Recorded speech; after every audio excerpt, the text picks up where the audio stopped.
8 प्राणायाम के पैकेज में सबसे पहला प्राणायाम है भस्त्रिका।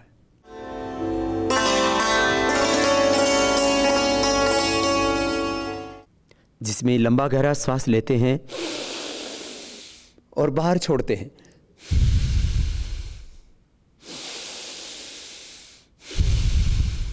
करीब 2.5 सेकंड में श्वास को लेना और 2.5 सेकंड में छोड़ना। कभी 2 सेकंड, कभी 3 सेकंड श्वास को लेने और छोड़ने में लग सकते हैं।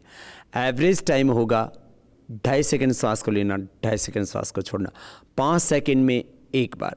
ऐसे ये 5 मिनट भस्त्रिका प्राणायाम करना। जिनको कैंसर या और ऑटोइम्यून डिजीज़, कोई भी क्रिटिकल रोग है, उनको हम 10-10 मिनट भी कराते हैं। भस्त्रिका प्राणायाम के करने से हमारी बॉडी को ज़्यादा ऑक्सीजन मिलता है। नॉर्मल ब्रीदिंग में 400 से 500 ml हमारे शरीर को ऑक्सीजन मिलता है, जबकि डीप ब्रीदिंग में भस्त्रिका प्राणायाम में 4-5 हज़ार से लेकर के 8-10 हज़ार ml ऑक्सीजन हमारी बॉडी को मिलता है। अर्थात ऑक्सीजन का इनटेक हमारी बॉडी में बढ़ जाता है। यदि हम 5 मिनट भस्त्रिका प्राणायाम कर लें तो हमारी पूरी बॉडी की बैटरी चार्ज हो जाती है। जैसे आजकल हम मोबाइल की बैटरी चार्ज करते हैं, और जो बहुत अच्छी क्वालिटी की बैटरीज होती हैं उनको यदि हम आधा घंटा भी चार्ज कर लें तो कुछ तो बैटरी 3-3 दिन तक चलती हैं। तो अपनी बॉडी रूपी इस बैटरी को चार्ज करने के लिए, अर्थात एक सेल के अंदर माइटोकॉन्ड्रिया में एनर्जी जनरेट होती है। जब हम डीप ब्रीदिंग करते हैं तो जो ऑक्सीजन हमारे शरीर में अतिरिक्त गया, वो माइटोकॉन्ड्रिया में अतिरिक्त ऊर्जा का संचार करता है। और शक्ति से ही तो ये पिंड और ब्रह्मांड चल रहा है।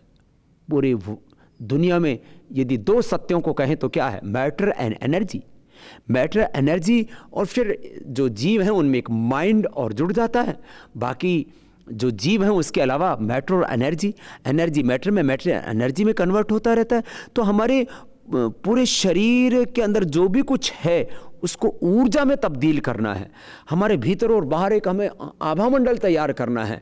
तो भस्त्रिका प्राणायाम एक सेल से लेकर के, अर्थात माइटोकॉन्ड्रिया के एक सेल से लेकर के, उसके सभी रिसेप्टर्स से लेकर के, और उसके पूरे जीन्स, क्रोमोसोम्स, उसके पूरे स्ट्रक्चर से लेकर के उसके डीएनए तक को, एक सेल के स्ट्रक्चर को, उसके कैरेक्टर को करेक्ट करने के लिए, एक सेल के रिसेप्टर्स को, जैसे हमारे आंखें हैं, कान है, ऐसे एक सेल के रिसेप्टर्स होते हैं, उनको ठीक करने के लिए, एक सेल का दिमाग होता है, उसको न्यूक्लियस कहते हैं, उसको ठीक करने के लिए, माइटोकॉन्ड्रिया में एनर्जी जनरेट करने के लिए, एक सेल से लेकर के पूरे system, reproductive, excretory, digestive, skeletal, circulatory, respiratory, nervous and organ system, sympathetic, parasympathetic, hypothalamus, autonomic system को संतुलित करने के लिए, बैलेंस करने के लिए, एनर्जाइज करने के लिए भस्त्रिका प्राणायाम बहुत जरूरी है।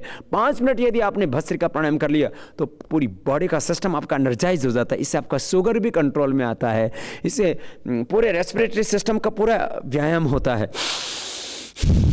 जब श्वसन तंत्र का पूरा व्यायाम होगा तो अस्थमा, कफ, एलर्जी की प्रॉब्लम तो आपको रह ही नहीं सकती। आपकी बॉडी में डिजनरेशन नहीं होगा, और डिजनरेशन नहीं होगा तो लाइफस्टाइल डिजीज नहीं होगी। डिजनरेशन होने से हमारे शरीर के अवयव कमजोर पड़ने लगते हैं, और जब हमारा शरीर कमज़ोर पड़ता है तो अलग अलग बीमारियां होती हैं। फेफड़े कमज़ोर पड़े तो अस्थमा की बीमारी, लीवर, किडनी, हार्ट और नस नाड़ियाँ हमारी भीतर की कमज़ोर पड़ती हैं तो उससे नर्वस सिस्टम की प्रॉब्लम, अलग अलग तरह की कमज़ोरी से अलग अलग बीमारी होती है। हड्डियाँ कमज़ोर पड़ गई तो आर्थराइटिस की बीमारी। तो भस्त्रिका प्राणायाम करने से आपका पूरा शरीर ऊर्जा से भर जाता है और आप सब प्रकार के रोगों से बच जाते हैं।